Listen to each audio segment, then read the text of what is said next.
Okay, today we're going to read our sixth book, Junie B. Jones by Barbara Park. And this one is Junie B. Jones and that Meanie Jim's Birthday.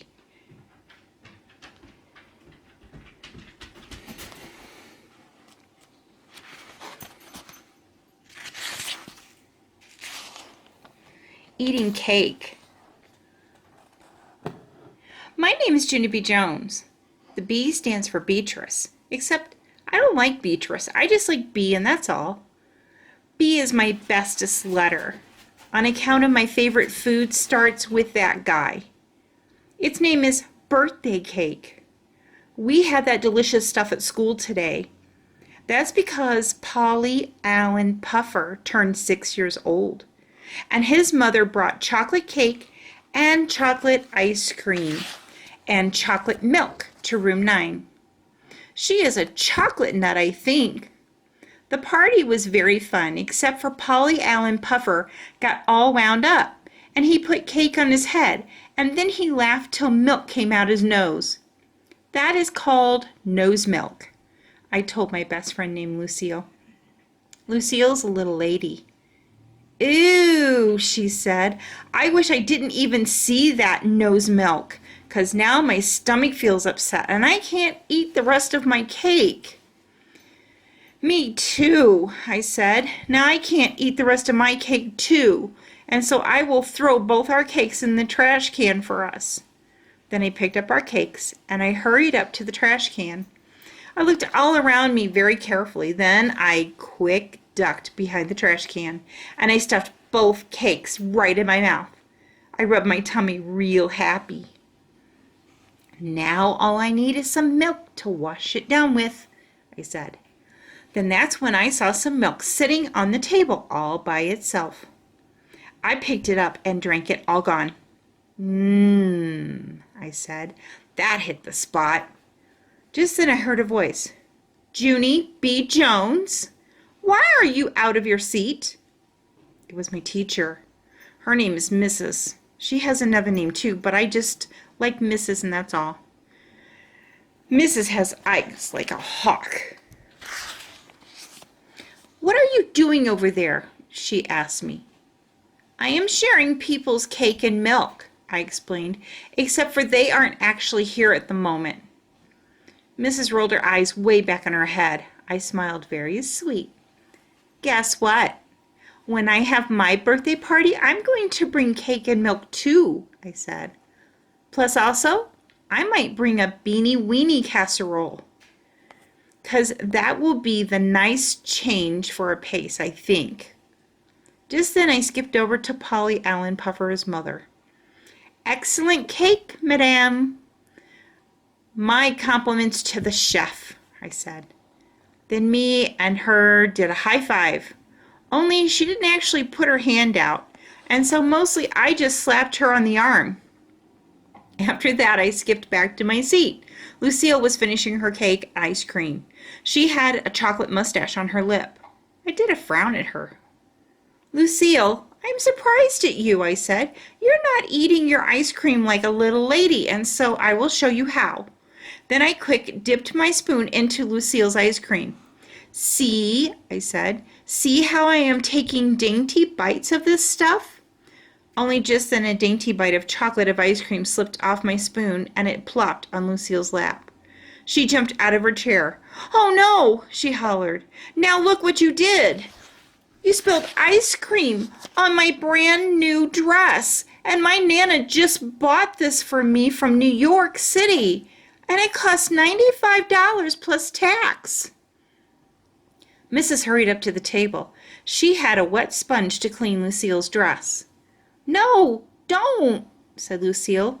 You can't put water on this, 'cause this dress is made of satin, and satin is dry clean only. Mrs. made angry eyes at me. I did a gulp. Who knew? I said really soft. Then I put my head down on my table and I covered up with my arms, 'cause that was calling me laying low. And laying low is what you do if you know what's good for you. Chapter 2, Tapping on That Jim's Head. After the party, me and my other bestest rode home on the bus. Her name is Grace. Me and that Grace take turns sitting next to the window. That is good sports of us, I think. Except for sometimes we forget whose turn it is. Then we have to settle it with our fist. This time it was Grace's turn to sit next to the window. Guess what? I didn't even care if you sit there today, I told her, 'cause eating all the cake made me in a happy mood. That Grace smiled. Me too, she said. Eating that cake made me happy mood too. Yeah, only you can't be as happy as me, I explained, 'cause I had 2 cakes and you just had 1. That Grace did a frown. That's okay, Grace. Don't be upset, I said, 'cause when I have my birthday, I'll invite you to my house and you can have 2 cakes too. Oh boy, she said. I know, it is oh boy, I said back. Plus, also, you will get your very own paper cup with M&Ms in it. Oh, yum! I love M&Ms, said Grace. Me too. I love M&Ms too, I said. On account that the chocolate doesn't melt in your hands. Just the colors melt on your hands, and that's all. I smiled real big. And then here's another good thing, Grace. When you come to my party, you will get your very own party hat, and we will play Twister. Plus, also, we will play the game where you shout bingo. Only I keep on forgetting the name of that one. Just then, a meanie boy named Jim jumped up from his seat. Bingo! Stupid, he shouted. Its name is Bingo! What a moron! Who would even want to come to a stupid party like yours? He made his voice real loud so everybody could hear. At my house, I have cool birthday parties, he said. Like last year, my party was named Clowning Around. And we had 2 clowns from the circus, and they made balloon animals and did magic tricks. I leaned way close to his face. So, I said, I didn't even like clowns. Clowns are not normal people. Plus, my very own Grandpa Frank Miller can make balloon animals too, except for they look like wiener dogs. Only he's working on it.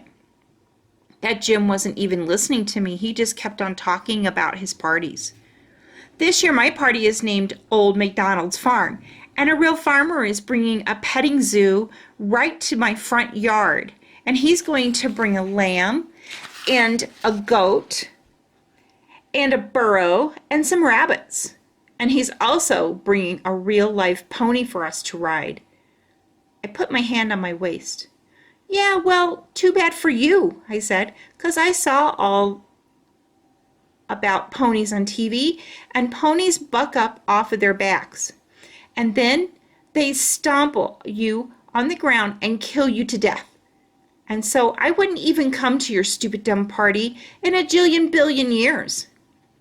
Good, hollered Jim. I'm glad, 'cause your birthday is this coming Saturday, and tomorrow I'm bringing invitations to every single person in room 9. Only not to you. You're the only one in the whole class I'm not bringing an invitation to, so there. Then he did a big ha right in my face, and he sat back down in his seat. Meanwhile, I just kept on standing and standing here, 'cause something had gone a little bit wrong there, I think. I tapped on his head. Yeah, only here's the thing, I said. I didn't actually know you were having a party on Saturday, and so good news. I think I can make it. No, shouted that meanie boy. You're not coming. No, go away. I tapped on him again. Only I just was kidding about the ponies, I said. They hardly even stomple you, probably. I don't care. Stop breathing on me and stop bothering me, he shouted. I stood on my tippy toes and looked at his head. Love your hair today, I said.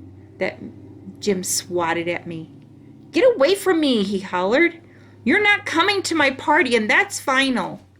Just then a big lump came in my throat. A big lump is what comes before crying. It hurts to swallow. I sat down and hid my face in my sweater. Darn it, I said, 'cause I think I really would have enjoyed myself at that thing. Then my bestest friend named Grace put her arm around me, and she patted me really gently, and she let me sit next to the window. Chapter 3, Very Slumping. I walked home from the bus stop very slumping. Very slumping is when your shoulders are sad and your head can't hold up that good. Grandma Miller was in the nursery. She babysits me and my baby brother in the afternoon. His name is Ollie. I love him a real lot, except I wish he didn't live at my actual house. Grandma Miller was rocking him in the rocking chair. I tried to climb up there too, only Grandma said, "Hold your horses," at me. Yeah, only I need to rock very bad, I explained, on account of a mean boy is having a birthday party on Saturday, and he is inviting everyone in room 9. Only not me. I'm the only one he's not going. Grandma Miller did a sad face. Children can be so cruel, she said. Just wait till I get the baby to sleep, and then you and I will talk about it, okay? And so that's how I crossed my arms, and I tapped my foot, and I waited and waited for the baby to go to sleep, only his eyes kept on staying wide open.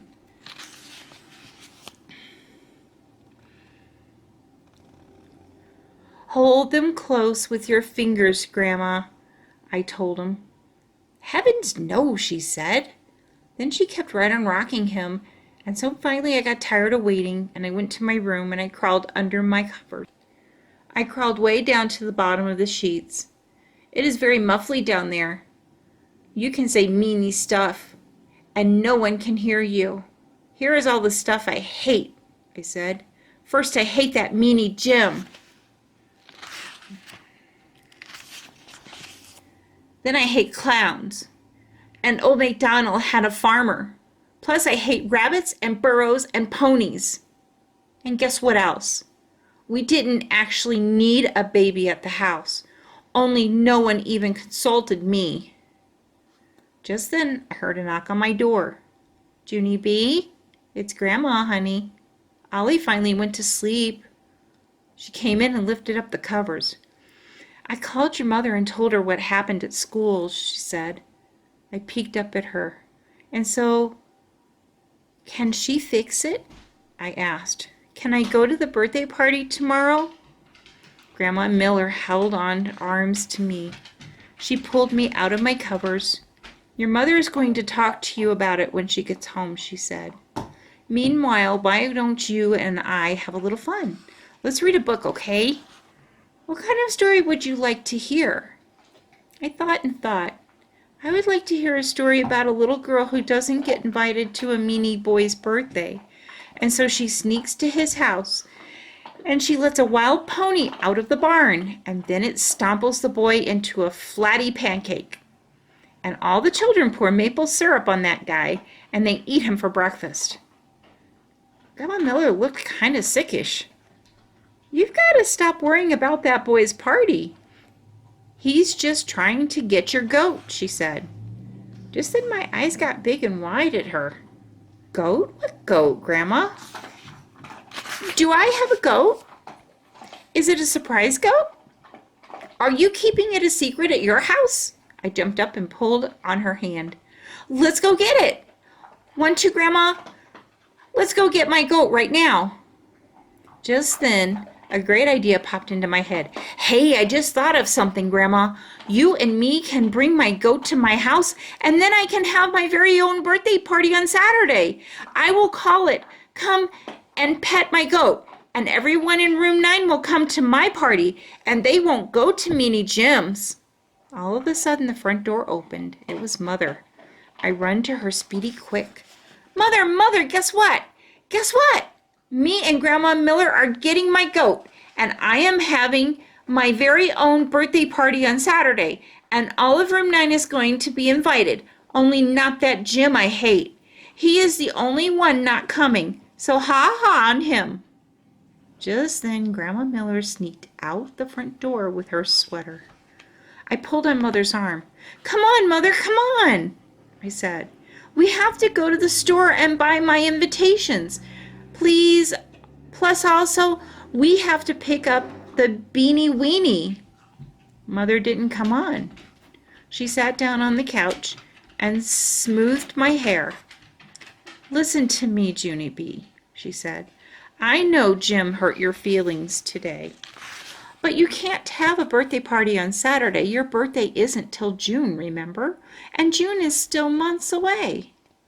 "I know June is months away," I said. "And so that is how come I'm moving my birthday sooner, 'cause months away will be too late." Mother picked up and put me on her lap. "I'm afraid you don't understand, honey. You just can't change the day you were born. No one can. It's impossible." I made my voice very whispering. "Yeah, only here's a little secret. Nobody at room 9 even knows when my birthday is, so I think we can pull it off." Mother did a little smile. She ruffled my hair. "Sorry, honey, no one can do." "Sorry, honey, no can do," she said. "Yes," I hollered. "Yes, can do, 'cause I have to have my birthday on Saturday. Or else I will be the only one who is not going to that Meanie Jim's. And that is the saddest story I've ever heard of." Just then my eyes got a little bit wet of them. Mother wiped my face with tissue. Then she hugged me really tight, and she said the words, "I'm sorry."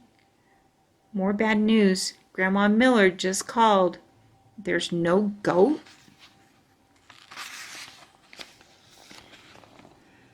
Chapter 4. Moving.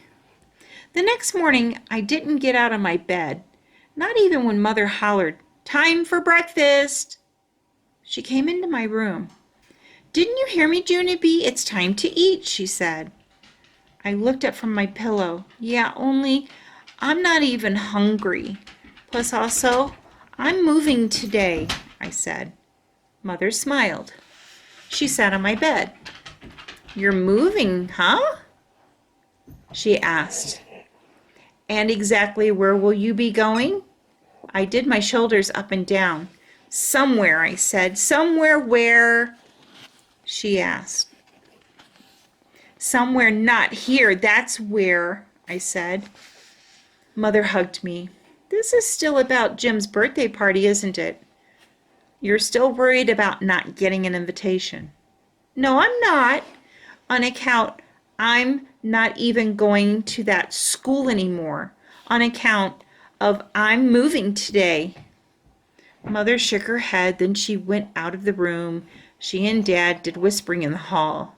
Pretty soon Daddy came in.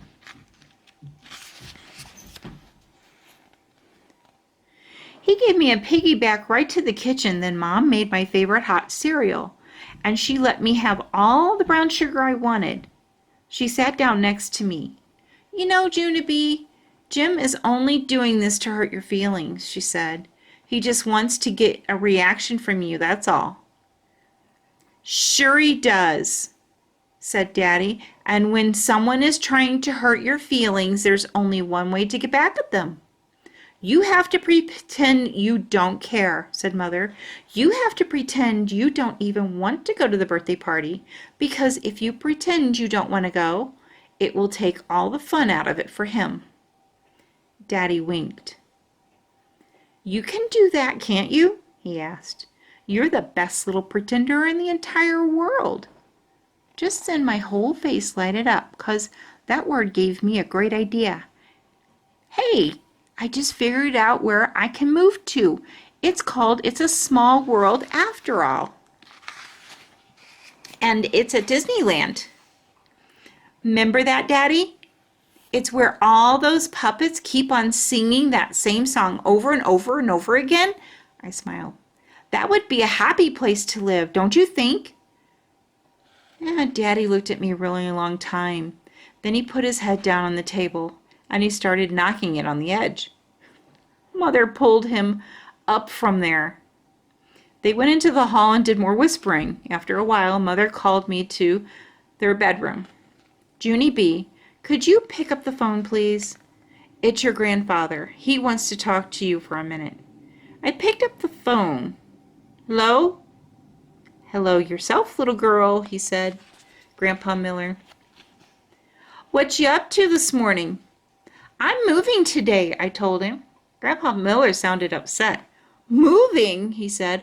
Oh no, you can't be moving. If you move, then you won't be able to come over to my house on Saturday. I crinkled up my eyebrows at him, 'cause this conversation smelled fishy, that's why. Yeah, only how come you want me to come to your house, I asked, and how come it has to be on Saturday? Because Saturday's the day I do my work around here, remember, he said, and you're still my little helper, aren't you? I thought very carefully. Yes, I said. On account of sometimes I help Grandpa fix stuff. It is called odd jobs, I think. Are you doing odd jobs? I asked him. Is that why you want me to come there? Sure, I'm doing odd jobs, said my grandpa. But I can't do them without my helper, can I? You're the one who wears the tool belt, aren't you? I smiled very proud because Grandpa Miller's tool belt is the very bestest thing I love. And it has a jillion tools hanging off of that thing. It wraps around me 2 whole times and I don't even cave in. Just then Grandpa Miller made his voice real quiet. You haven't even heard the best part yet, he whispered. Guess what? I'm going to be fixing. I whispered back to him. What? Then Grandpa said for me to hang on for a minute, on account he wants to close his door, or else Grandma might hear.